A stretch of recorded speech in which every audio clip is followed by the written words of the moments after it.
मुंबई, एक ऐसा शहर जिसे कभी उसके सपनों से ज्यादा उसके अंडरवर्ल्ड के लिए जाना जाता था।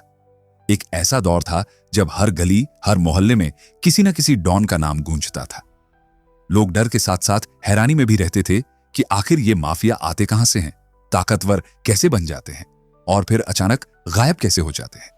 आज के इस वीडियो में हम उसी मुंबई के अंडरवर्ल्ड की पूरी कहानी शुरू से लेकर आखिर तक जानने वाले हैं। तो जरा ध्यान से सुनिए, क्योंकि ये कहानी सिर्फ अपराध की नहीं है, ये कहानी है लालच, मजबूरी, सपनों और बदले की आग की। ये सब शुरू होता है 1950 के दशक से, जब मुंबई को 3 बड़े नामों से पहचाना जाने लगा था। पहला था करीम लाला उर्फ पठान, दूसरा था तमिलनाडु से आया हाजी मस्तान और तीसरा था वरदराजन मुदलियार, जिसे लोग वरदा भाई के नाम से जानते थे। दिलचस्प बात यह है कि ये तीनों 1930 के आसपास मुंबई आकर बस चुके थे, लेकिन असली खेल उन्होंने बाद में शुरू किया। उस जमाने में हालात बिल्कुल अलग थे। लोग टैक्स देने से बचने के रास्ते ढूंढते थे, इंपोर्ट एक्सपोर्ट में घोटाले आम बात थी और सिस्टम में इतने छेद थे कि कोई भी चालाक इंसान आसानी से फायदा उठा सकता था। इन तीनों ने भी यही मौका पहचाना। हाजी मस्तान ने मुंबई एयरपोर्ट पर कुल्ली बनकर अपनी जिंदगी शुरू की थी। दिन भर बोझ उठाता, रात को थक कर सो जाता, लेकिन उसके दिमाग में एक ही बात घूमती रहती थी, मैं पूरी जिंदगी यही नहीं कर सकता। धीरे धीरे उसने इलीगल इंपोर्ट के धंधे में पैर जमाने शुरू किए और देखते ही देखते बड़ा खिलाड़ी बन गया। उधर वरदा भाई, जो विक्टोरिया टर्मिनस रेलवे स्टेशन पर कुल्ली का काम करता था, उसने शहर में शराब की तस्करी और डिस्ट्रीब्यूशन का नेटवर्क खड़ा कर लिया। वहीं करीम लाला अपने मजबूत शरीर, खतरनाक पठान साथियों और दबंग अंदाज के दम पर एक्सटॉर्शन, शराब और दूसरे गैरकानूनी धंधों में उतर गया। आमतौर पर गैंगस्टर अपने इलाके में किसी और को बर्दाश्त नहीं करते, खासकर अगर कोई नया खिलाड़ी उभरने लगे। लेकिन इन तीनों के बीच एक अजीब सा समझौता हो गया था। बिना ज्यादा लड़ाई झगड़े के तीनों ने शहर को आपस में बांट लिया था। लोग कहते थे मुंबई पर 3 तलवारें चल रही हैं, लेकिन फिर भी सब कुछ किसी तरह संतुलन में था। कोई बड़ा खून खराबा नहीं, कोई खुली जंग नहीं, लेकिन वक्त कभी एक जैसा नहीं रहता। जैसे जैसे इन तीनों का दबदबा बढ़ता गया, वैसे वैसे एक नया चेहरा धीरे धीरे उभरने लगा। लगभग 20-25 साल के अंदर एक लड़का था जो मुंबई का चौथा हिस्सा लेने का सपना देख रहा था। उसका नाम था दाऊद इब्राहिम। रत्नागिरी का रहने वाला एक कोंकणी मुसलमान परिवार से आया हुआ यह लड़का डोंगरी इलाके में अपने बड़े भाई शब्बीर और गांव के दोस्तों के साथ रहने लगा था। शुरुआत में इन लोगों ने छोटी मोटी चोरी, झेबकतरी और लोकल धंधों से काम शुरू किया। कभी किसी की बाइक उड़ाई, कभी दुकान से माल गायब किया। लेकिन दाऊद का दिमाग वहां नहीं अटकने वाला था। उसके मन में हर वक्त एक ही सवाल घूमता रहता था, जब शहर पे 3 डॉन राज कर रहे हैं तो मेरा हिस्सा कहाँ है? उसे साफ समझ आ गया था कि बिना टकराव के यहां जगह नहीं मिलेगी। अगर नाम बनाना है तो किसी बड़े डॉन को चुनौती देनी ही पड़ेगी। एक दिन उसने अपने साथियों से कहा, या तो हम जिंदगी भर छोटे मोटे चोर बने रहेंगे या फिर बड़ा दाव लगाएंगे। सही कहा। हाँ। उसके लोगों ने हाजी मस्तान के इलाके में कुछ इल्लीगल धंधे शुरू कर दिए। जैसे ही यह खबर मस्तान तक पहुंची, वो आग बबूला हो गया। कौन है ये नया लड़का जो मेरे इलाके में घुस रहा है? उसने गुस्से में कहा। दाऊद तब सिर्फ 19 साल का था। उसे अंदाजा नहीं था कि हाजी मस्तान अकेला नहीं है। मस्तान ने तुरंत अपने पुराने दोस्त करीम लाला से मदद मांगी। पठान गैंग के भारी भरकम लड़ाके मैदान में उतरे और दाऊद के दोनों आदमियों को बेरहमी से पीट दिया गया। यह सिर्फ पिटाई नहीं थी, ये एक खुली चेतावनी थी। और यहीं से वो चिंगारी पैदा हुई जिसने बाद में पूरी मुंबई को जला डाला। अब दाऊद के दिल में सिर्फ एक ही चीज थी, बदला। वो चुप हो गया, लेकिन अंदर ही अंदर आग सुलगती रही। उसने इंतजार किया सही मौके का। फिर आया 1974 का साल। दाऊद को एक गुप्त खबर मिली कि हाजी मस्तान के 5 लाख रुपए टैक्सी के जरिए कहीं ले जाए जा रहे हैं, ताकि किसी को शक न हो। उस जमाने में 5 लाख रुपए बहुत बड़ी रकम होती थी। यह सुनते ही दाऊद की आंखें चमक उठी। उसने सोचा, यही मौका है। अगर आज वार किया तो सबको पता चल जाएगा कि मैं कोई छोटा खिलाड़ी नहीं हूं। उसने तुरंत अपनी गैंग डी कंपनी को तैयार किया। रास्ते में टैक्सी को रोका गया, ड्राइवर को धमकाया गया और कुछ ही मिनटों में सारे पैसे लेकर ये लोग फरार हो गए। दाऊद के आदमी हंसते हुए बोले। भाई आज तो खेल हो गया। दाऊद ने ठंडी आवाज में कहा। अभी खुश मत हो, असली खेल अब शुरू होगा। कुछ वक्त बाद एक और ट्विस्ट सामने आया। पता चला कि वो पैसे असल में पास के मेट्रोपॉलिटन बैंक के थे, हाजी मस्तान के नहीं। लेकिन अब फर्क क्या पड़ता था? डकैती हो चुकी थी, 5 लाख रुपए गायब हो चुके थे और उस दौर में यह पूरे दशक की सबसे बड़ी लूट मानी गई। यही घटना दाऊद के अंडरवर्ल्ड करियर का पहला बड़ा धमाका बनी। अब मुंबई समझने लगी थी कि एक नया खिलाड़ी मैदान में उतर चुका है। ऐसा खिलाड़ी जो पीछे हटने वाला नहीं था, जो लड़ने के लिए पैदा हुआ था और जो आने वाले वक्त में पूरे अंडरवर्ल्ड की तस्वीर बदलने वाला था। अगले ही दिन जैसे ही यह खबर दाऊद के कानों तक पहुंची, उसके पैरों तले जमीन खिसक गई। डर के मारे उसका गला सूख गया, सांस अटकने लगी और दिल इतनी तेज धड़कने लगा कि जैसे बाहर ही आ जाएगा। वजह भी बहुत बड़ी थी। इस डकैती की जांच कोई और नहीं बल्कि उसके अपने पिता इब्राहिम कास्कर कर रहे थे, जो उस वक्त मुंबई क्राइम ब्रांच में हेड कांस्टेबल थे। जैसे ही उन्हें अपने बेटे की करतूत का पता चला, उनके चेहरे का रंग बदल गया। गुस्से और शर्म से उनकी आंखें लाल हो गईं। बिना वक्त गंवाए उन्होंने दाऊद और उसके साथियों को पकड़वाया और थाने तक लाते हुए रास्ते भर डांटते पीटते रहे। लोग बताते हैं कि उस वक्त इब्राहिम कास्कर बस यही कहते जा रहे थे, ये दिन देखने के लिए मैंने तुझे पाला था। थाने में पहुंचने के बाद सबको लग रहा था कि अब दाऊद का खेल खत्म। या तो लंबी सजा मिलेगी या जिंदगी हमेशा के लिए बर्बाद हो जाएगी। लेकिन तभी वहां कुछ ऐसा हुआ जिसकी किसी ने कल्पना भी नहीं की थी। दाऊद को छोड़ दिया गया। हां, उसे जाने दिया गया, लेकिन एक भारी शर्त के साथ। पुलिस ने साफ शब्दों में कहा, अगर बाहर जाना है तो हमारे लिए काम करना पड़ेगा। पठान गैंग की हर छोटी बड़ी जानकारी पुलिस तक पहुंचाएगी और उनकी सफाई में मदद करना पड़ेगा। ठीक है, हम करेंगे। यह फैसला पुलिस की तरफ से बहुत सोच समझ कर लिया गया था। अफसरों को समझ आ गया था कि दाऊद ने यह डकैती पैसे के लिए नहीं की थी, बल्कि हाजी मस्तान को सबक सिखाने के लिए की थी।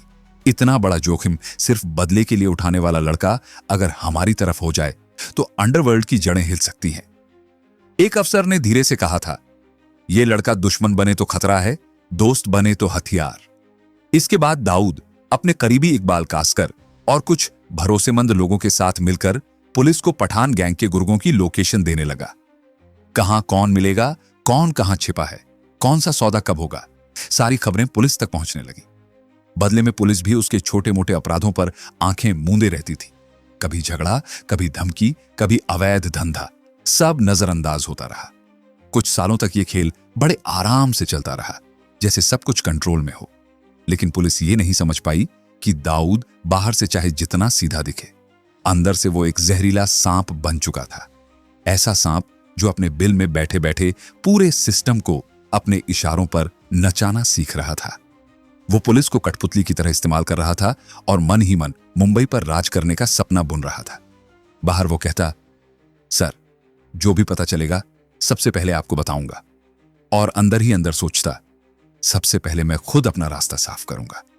करीब 20-25 साल बाद का वक्त आया जब 70 का दशक अपने चरम पर था। हालात बिल्कुल वैसे ही बनते चले गए जैसे दाऊद ने प्लान किया था। पठान गैंग के कई बड़े मेंबर गिरफ्तार होने लगे। उनका एक्टिंग लीडर हाजी मस्तान 18 महीने की सजा काटने जेल चला गया। करीम लाला और वर्दा भाई भी दबाव में आकर अंडरग्राउंड हो गए। ऊपर से उसी दौर में इंदिरा गांधी ने पूरे देश में इमरजेंसी लागू कर दी। पुलिस के पास ताकत थी, अधिकार था और किसी से डरने की जरूरत नहीं थी। इस सब का नतीजा यह हुआ कि पठान गैंग बिना किसी बड़ी लड़ाई के धीरे धीरे मैदान से बाहर होने लगा। न कोई खुली जंग, न कोई बड़ा विरोध। मार्केट खाली हो रही थी, रास्ते खुल रहे थे। दाऊद ने बिना वक्त गंवाए मौका लपक लिया। उसने सीधे हाजी मस्तान और पठान गैंग के लीगल बिजनेस पर हाथ डाल दिया। प्रॉपर्टी, ट्रांसपोर्ट, ट्रेडिंग, सब पर कब्जा जमाने लगा। जो कल तक दूसरों का था, आज उस पर डी कंपनी का झंडा लहराने लगा। धीरे धीरे उसका नेटवर्क चारों तरफ फैलने लगा। बंदरगाह से लेकर बाजार तक, होटल से लेकर गोदाम तक, हर जगह उसके लोग दिखने लगे। कुछ ही समय में डी कंपनी लगभग उतनी ही ताकतवर बन गई जितनी कभी पठान गैंग हुआ करती थी। लोग अब फुसफुसाकर कहने लगे थे, अब असली बॉस बदल गया है। लेकिन अंडरवर्ल्ड में एक बात हमेशा याद रखी जाती है, यहां कोई भी अपनी जमीन आसानी से नहीं छोड़ता। गैंगस्टर अपने इलाके को अपनी जान से ज्यादा प्यार करते हैं। उनका घमंड उनके कद से भी ऊंचा होता है। सवाल यह था कि क्या पठान गैंग ये सब चुपचाप देखता रहेगा? क्या वो बिना जवाब दिए पीछे हट जाएगा? बिल्कुल नहीं। इमरजेंसी के बाद हाजी मस्तान, करीम लाला और वर्दा भाई थोड़े थके हुए, उम्र दराज और शांत जरूर हो चुके थे, लेकिन आग पूरी तरह बुझी नहीं थी। खासकर करीम लाला का भतीजा समद खान, जो बिल्कुल भी चुप बैठने वालों में से नहीं था। उसके अंदर वही पुराना पठानी जोश भरा हुआ था। अगर थोड़ा पीछे जाकर देखें तो याद आता है कि दाऊद ने अपने आदमियों की पिटाई का बदला मस्तान के इलाके से 2.5 लाख रुपए चुरा कर लिया था। वो उसका जवाब था। समद खान अक्सर अपने लोगों से कहता था, हिसाब अभी पूरा नहीं हुआ है, वक्त आएगा और सब बराबर किया जाएगा। और वो वक्त अब धीरे धीरे करीब आ रहा था। समद खान जानता था कि दाऊद से सीधी टक्कर लेना आसान नहीं है, इसलिए उसने बदले के लिए एक खतरनाक और सोची समझी चाल चली। उसने अपने भरोसेमंद साथियों शाहिद बाटला, अयूब लाला, अमीर जादा खान और आलमजेब खान के साथ मिलकर एक प्लान बनाया। 1980 के आसपास दाऊद के करीबी दोस्त इकबाल कास्कर को बेरहमी से तड़पा तड़पा कर मार दिया गया। यह सिर्फ एक हत्या नहीं थी, यह दाऊद के लिए खुली चुनौती थी, एक साफ संदेश कि खेल अब खतरनाक मोड़ पर आ चुका है। लेकिन मामला यही नहीं रुका। 1981 में समद खान ने अपनी गैंग में एक और खतरनाक नाम जोड़ लिया, मान्या सुरवे। इसके बाद उन्होंने मिलकर दाऊद के सगे और बड़े भाई शब्बीर इब्राहिम को दिन दहाड़े एक पेट्रोल पंप पर गोलियों से भून दिया। गोलियों की आवाज के साथ ही दाऊद की दुनिया जैसे थम गई। लोगों ने देखा कि वो कुछ पल तक बस खड़ा रहा, फिर धीरे से बुदबुदाया, अब यह लड़ाई जान लेकर ही खत्म होगी। इस हत्याकांड ने दाऊद की जिंदगी का रास्ता हमेशा के लिए बदल दिया। 1992 में मान्या सुरवे पुलिस एनकाउंटर में मारा गया, लेकिन तब तक बहुत देर हो चुकी थी। अब तक छोटे मोटे अपराधों में घूमने वाला दाऊद पूरी तरह से एक बड़े डॉन बनने की राह पर चल पड़ा था। अब बात सिर्फ ताकत या इलाके की नहीं थी, अब बात थी अपने ही खून के बदले की। सबसे पहले उसने वृद्धराजन मुदलियार जैसे बड़े माफिया के लिए काम करने वाले राजन नायर, जिसे लोग बड़ा राजन कहते थे, के जरिए जवाबी हमला करवाया। दाऊद ने अपने आदमी अमीर जादा खान की सुपारी दी और बड़े राजन ने उसे मुंबई सेशन कोर्ट के बीचों बीच गोली मारकर खत्म करवा दिया। अदालत के बाहर खून बहा और पूरे अंडरवर्ल्ड में खलबली मच गई। अब आग पूरी तरह भड़क चुकी थी और ये आग दोनों गैंग को जलाकर राख करने वाली थी। पठान गैंग ने भी चुप बैठने का नाम नहीं लिया। भले ही बड़ा राजन अंडरवर्ल्ड में एक जाना पहचाना नाम बन चुका था, लेकिन उसकी शुरुआत बेहद साधारण थी। वो अपनी गर्लफ्रेंड को महंगे तोहफे देने के चक्कर में इस अंधेरी दुनिया में फंस गया था। अमीर जादा की मौत के सिर्फ 1 महीने बाद ही बड़ा राजन को भी उसी अंदाज में कोर्ट के पास मार दिया गया। इस बार हमला किया था एक लोकल गुंडे अब्दुल कुंजू ने, जिसने राजन की गर्लफ्रेंड को भी उससे छीन लिया था। यह डबल वॉर था। पठान गैंग जानता था कि डर कैसे पैदा किया जाता है। वो चाहते थे कि पूरी दुनिया समझ जाए कि यह कत्ल किसने करवाया है, बिना नाम लिए भी मैसेज साफ पहुंच जाए। उन दिनों बड़ा राजन का एक खास शागिर्द हुआ करता था, राजेंद्र निकाले उर्फ छोटा राजन। अपने गुरु की लाश देखकर वो अंदर से टूट गया। गुस्से से उसकी आंखें लाल थीं। वो बार बार कहता, यह खून बेकार नहीं जाएगा। वो किसी भी हालत में कुंजू से बदला लेना चाहता था। एक दिन जब कुंजू अपने दोस्तों के साथ मैदान में क्रिकेट खेल रहा था, तभी छोटा राजन वहां पहुंचा। सबके सामने बिना डरे उसने उसे गोलियों से छलनी कर दिया। मैदान में अफरा तफरी मच गई, लोग चीखने लगे और छोटा राजन वहां से निकल गया। उसी दिन से वो बड़ा राजन गैंग का अकेला सरदार बन गया। हालांकि कई लोगों ने उसकी हिम्मत को नजरअंदाज किया, लेकिन एक शख्स था जिसने उसे गंभीरता से लिया, दाऊद इब्राहिम। दाऊद ने तुरंत छोटा राजन से हाथ मिला लिया। उसे लगा कि यह लड़का उसके काम आ सकता है। अब अगला टारगेट था समद खान। दाऊद ने अपने पुराने साथी रामभाई नायक, बाबू रेशम और छोटा राजन को इस मिशन पर लगाया। तीनों ने मिलकर समद खान को फंसाने के लिए एक खूबसूरत लड़की का इस्तेमाल किया। प्यार और भरोसे के जाल में फंसाकर उसे एक होटल तक लाया गया। 1994 में होटल की लिफ्ट के अंदर उसे गोलियों से भून दिया गया। लिफ्ट का दरवाजा बंद हुआ और एक और कहानी खत्म हो गई। अब दाऊद के भाई शब्बीर के कातिलों में से एक एक करके सब गिर चुके थे। मान्या सुरवे मर चुका था, अमीर जादा खत्म हो चुका था, समद खान भी मारा जा चुका था। अब बचे थे शाहिद बाटला, आलमजेब खान और अयूब लाला। लेकिन उनकी किस्मत भी ज्यादा दिन साथ नहीं देने वाली थी। कुछ वक्त बाद खबर आई कि शाहिद बाटला और आलमजेब खान हाउस एनकाउंटर में मारे गए और अयूब लाला मुंबई छोड़कर फरार हो गया। कागजों पर दाऊद के सारे दुश्मन खत्म हो चुके थे, लेकिन उसके दिल में अपने भाई को खोने का दर्द अब भी जिंदा था। वो अक्सर अकेले में बड़बड़ाता, शब्बीर, तेरा हिसाब अभी पूरा नहीं हुआ। उसके दिमाग में एक ही बात घूमती रहती थी, अगर मेरे भाई को पठानों ने मरवाया तो करीम लाला का भाई रहीम खान अब तक जिंदा क्यों है। उसने तय कर लिया कि बदला खून के बदले खून से ही पूरा होगा। एक बार फिर उसने छोटा राजन को फोन लगाया और रहीम खान की सुपारी दे दी। 1997 में रहीम खान को भी मार दिया गया। इसके साथ ही पठान गैंग की रीढ़ पूरी तरह टूट गई। जैसा कि पहले भी बताया गया था, हाजी मस्तान, करीम लाला और वरदराजन मुदलियार तब तक काफी बूढ़े और कमजोर हो चुके थे। उनमें पहले जैसी ताकत नहीं बची थी। रहीम खान की मौत के बाद पठान गैंग लगभग खत्म हो गया और यहीं से वो द्वार शुरू हुआ जब मुंबई के अंडरवर्ल्ड पर दाऊद इब्राहिम की छाया धीरे धीरे गहरी होने लगी। वो लड़का जो 19 साल की उम्र में अंडरवर्ल्ड की दुनिया में सिर्फ एक ही सपना लेकर आया था, मुंबई पर राज करने का सपना। वही 19 साल का भटका हुआ नौजवान जिसने आगे बढ़ने के लिए कई बार पुलिस को खबरें दी थीं, आज वही चाल उसी के लिए फांसी का फंदा बन चुकी थी। वक्त बदल चुका था। अब दाऊद कोई छोटा मोटा अपराधी नहीं रहा था।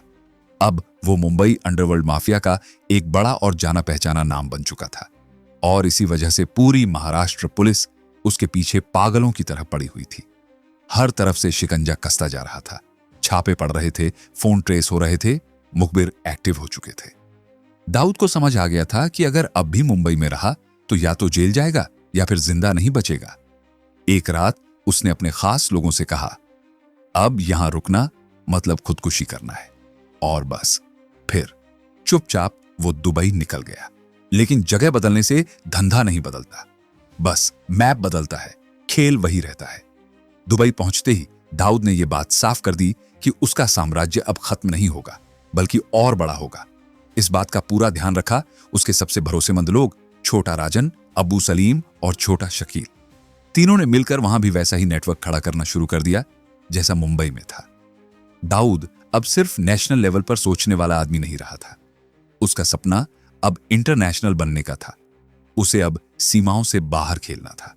और ठीक इसी दौर में इस कहानी में एंट्री हुई एक बेहद खास किरदार की, शरद शेट्टी उर्फ अन्ना। दुबई का एक ऐसा ताकतवर आदमी जिसके साथ जुड़ते ही डी कंपनी की किस्मत जैसे पलट गई। अन्ना के पास पैसा था, कनेक्शन थे, सिस्टम तक पहुंच थी। दाऊद ने उससे हाथ मिलाया और दोनों ने मिलकर क्रिकेट बैटिंग और सट्टेबाजी के धंधे में कदम रखा। देखते ही देखते करोड़ों की कमाई होने लगी। नाम भी बढ़ा, रुतबा भी। शुरुआत में दोनों की दोस्ती काफी मजबूत थी। साथ बैठते, हंसते, प्लान बनाते। अन्ना, तू साथ है तो डर किस बात का? हम दोनों मिलकर दुनिया हिला देंगे। लेकिन धीरे धीरे कहानी ने करवट लेनी शुरू कर दी। अन्ना ने चालाकी से दाऊद के दिमाग में उसके पुराने साथियों के खिलाफ जहर भरना शुरू कर दिया, खासकर रामाभाई नायक और बाबू रेशम के बारे में। वो धीरे से कहता, भाई, तुझे पता भी है वो पीछे क्या कर रहे हैं? दाऊद पहले टाल देता, लेकिन बीज बोया जा चुका था। इसी बीच दाऊद के तीनों खास चेले, छोटा शकील, छोटा राजन और अब्बू सलीम भी वही बातें दोहराने लगे। दाऊद ने दुबई जाने के बाद राम भाई और बाबू रेशम ने मुंबई में अपना राज फैलाना शुरू कर दिया। उनके मुताबिक दोनों दाऊद की गैर मौजूदगी में उसकी जगह लेने की तैयारी कर रहे थे। हालांकि उस वक्त तक मामला ज्यादा बिगड़ा नहीं था। दाऊद को भी शुरुआत में ज्यादा फर्क नहीं पड़ा। उसे लगा, चलो थोड़ा बहुत तो सब करते हैं। लेकिन फिर एक दिन ऐसा आया जब उसे फैसला लेना ही पड़ा। जोगेश्वरी मुंबई में एक कीमती प्लॉट था। उस पर अन्ना और रामाभाई नायक दोनों की नजर थी। दोनों ही उसे हासिल करना चाहते थे। साफ बात थी, प्लॉट एक था और दावेदार दो। मामला आखिरकार दाऊद के दरबार तक पहुंचा। सबकी नजरें उसी पर थीं। काफी सोचने के बाद दाऊद ने फैसला सुनाया। उसने अपने नए बिजनेस पार्टनर अन्ना का साथ चुना। जैसे ही ये बात रामाभाई और बाबू रेशम तक पहुंची, माहौल गर्म हो गया। फोन पर बहस हुई, रिश्तों में दरार पड़ी और भरोसा पूरी तरह टूट गया। अन्ना ने तब वही रास्ता चुना जो अंडरवर्ल्ड में सबसे आसान और सबसे खतरनाक माना जाता है, सामने वाले को खत्म कर दो। एक दिन वो सीधे जेकब सर्कल पुलिस स्टेशन में घुस गया और कानून की आंखों के सामने ही बाबू रेशम को गोलियों से छलनी कर दिया। थाने में गोलियों की आवाज गूंजी और पूरा सिस्टम सन्न रह गया। अब खेल खुलकर शुरू हो चुका था। दाऊद ने भी जवाब देने में देर नहीं लगाई। उसने अपने सबसे भरोसेमंद शूटर दिलीप बुवा को बुलाया और ठंडी आवाज में कहा, रामा भाई, अब ज्यादा दिन नहीं चलना चाहिए। और इसी के साथ रामाभाई नायक की मौत का फरमान जारी कर दिया गया। इस मोड़ पर पहुंचकर दाऊद की जिंदगी फिर एक बार खून, धोखे और सत्ता की जंग में डूब चुकी थी। अब यह सिर्फ कारोबार की लड़ाई नहीं थी, यह भरोसे और रिश्तों के टूटने की कहानी बन चुकी थी, जहां हर फैसला किसी की जिंदगी छीन रहा था। लेकिन इस कहानी को आगे बढ़ाने से पहले एक बात समझना जरूरी है कि रामाभाई नायक की मौत को लेकर आज भी अलग अलग कहानियां सुनने को मिलती हैं। कुछ रिपोर्ट्स कहती हैं कि दाऊद के इशारे पर दिलीप बुवा ने धोखे से उसे गोली मारी थी। वहीं कुछ आर्टिकल्स का दावा है कि रामाभाई एक पुलिस एनकाउंटर में मारा गया था। कुछ लोग तो यहां तक कहते हैं कि उसकी लोकेशन की खबर भी खुद दाऊद ने ही पुलिस को दी थी। सच क्या था, ये आज तक पूरी तरह साफ नहीं हो पाया, लेकिन एक बात तय थी, बाबू, रेशम और रामाभाई नायक के खून ने दाऊद की जिंदगी में दुश्मनी का एक बिल्कुल नया अध्याय खोल दिया था। अब मैदान में उतर चुके थे मुंबई अंडरवर्ल्ड के 3 नए और खतरनाक खिलाड़ी। पहला था अशोक जोशी, जो रामाभाई नायक की गैंग का उत्तराधिकारी बना। दूसरा था अमर नायक, रामाभाई का बेटा और बापट गैंग का इकलौता वारिस। तीसरा नाम था अरुण गावली, जो रामाभाई और बाबू रेशम का शिष्य रह चुका था और अब अपनी खुद की गावली गैंग का मालिक बन गया था। अब तक की कहानी सिर्फ दाऊद बनाम 1-2 दुश्मनों की नहीं रही थी। अब यह जंग दाऊद और 4 गैंग्स के बीच की बन चुकी थी और अभी भी एक पत्ता खुलना बाकी था। इन तमाम अपराधों के पीछे असली मकसद बहुत सीधा था, गद्दी पर बैठना, यानी मुंबई पर राज करना। इस कुर्सी के लिए ये लोग किसी भी हद तक जाने को तैयार थे। लेकिन हर कत्ल, हर वार, हर साजिश सिर्फ सत्ता के लिए नहीं होती। कुछ अपराधों के पीछे छुपा हुआ मकसद भी होता है। जैसे रमण राघव, जिसने 1960 के दशक में कुल 41 हत्याएं की थीं। वो किसी गैंग का हिस्सा नहीं था, बल्कि एक साधारण मिल वर्कर था। उसके अपराधों में न दुश्मनी थी न फायदा, बस एक बीमार दिमाग का खेल था। रामाभाई की मौत के बाद उसकी गद्दी अशोक जोशी ने संभाली। बाहर से वो शांत दिखता था, लेकिन अंदर ही अंदर वो अपने गुरु की हत्या का बदला लेने की आग में जल रहा था। उसने बहुत जल्दी जवान लड़कों की एक फौज खड़ी कर ली, जो उसके लिए मरने मारने को तैयार थी। लेकिन दाऊद जैसे आदमी तक पहुंचने के लिए सिर्फ ताकत काफी नहीं थी, वहां चालाक दिमाग चाहिए था। और यह दिमाग था अरुण गावली का, जो बचपन से रामाभाई की छत्रछाया में बड़ा हुआ था। अशोक और अरुण ने मिलकर एक खतरनाक योजना बनाई। उनका मकसद था लोगों के दिल से दाऊद का डर निकाल देना। इसके लिए उन्होंने दाऊद के सबसे सुरक्षित और भरोसेमंद आदमी को निशाना बनाया, उसका फाइनेंशियल एडवाइजर सतीश राजे। एक दिन भरी दोपहर जब सतीश अपनी होंडा अकॉर्ड में जा रहा था, तभी उसे गोलियों से छलनी कर दिया गया। सड़क पर खून फैल गया और मुंबई सन्न रह गई। यह हमला दाऊद के लिए किसी तमाचे से कम नहीं था। दाऊद कुछ पल के लिए स्तब्ध रह गया।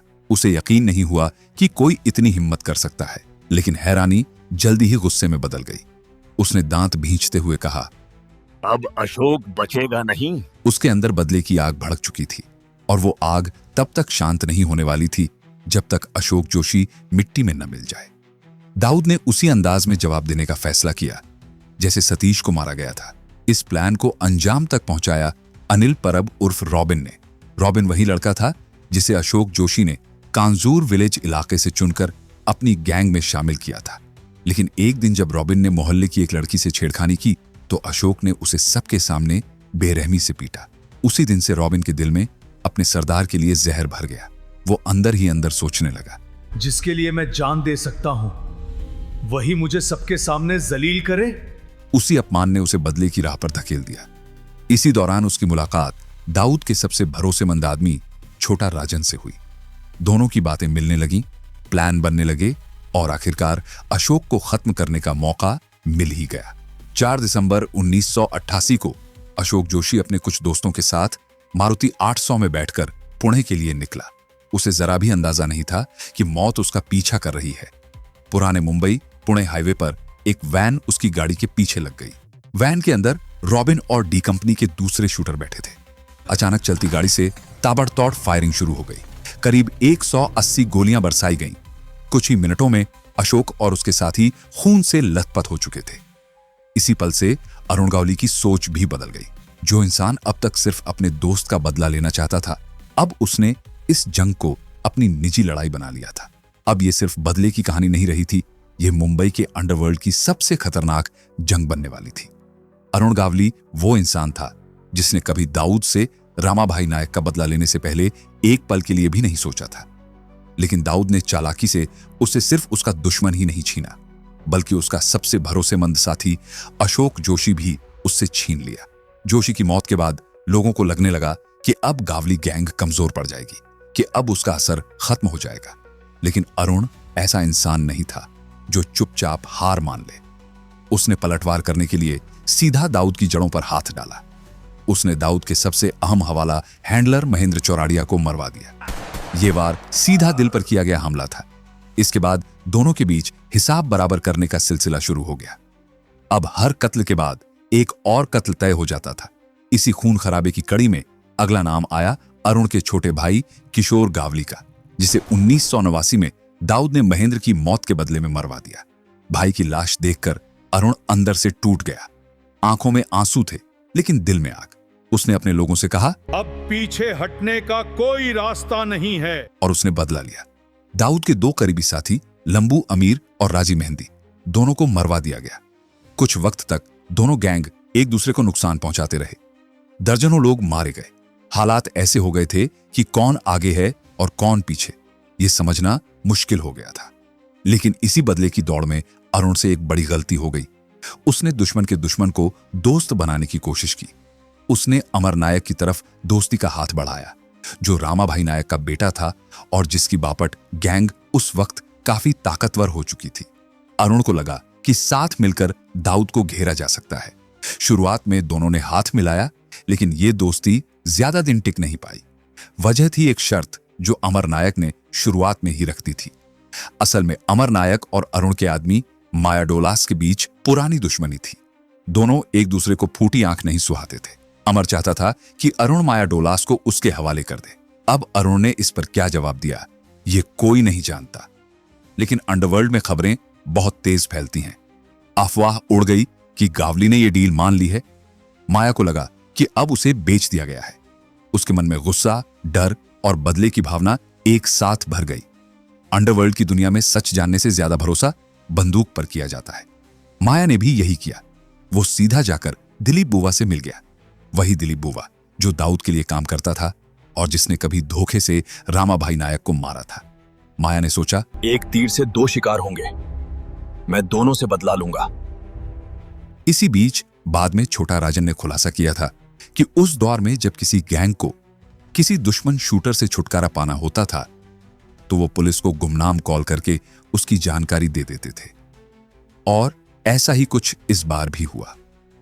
1991 में मुंबई एंटी टेरर स्क्वाड को एक टिप मिली कि दिलीप बुवा लोखंडवाला की स्वाति बिल्डिंग में छिपा हुआ है। मैसेज साफ था, अगर पकड़ना है तो अभी मौका है। खबर मिलते ही एटीएस की टीम तुरंत वहां पहुंच गई। इसके बाद 4 घंटे तक जबरदस्त मुठभेड़ चली। गोलियों की आवाज से पूरा इलाका कांप उठा।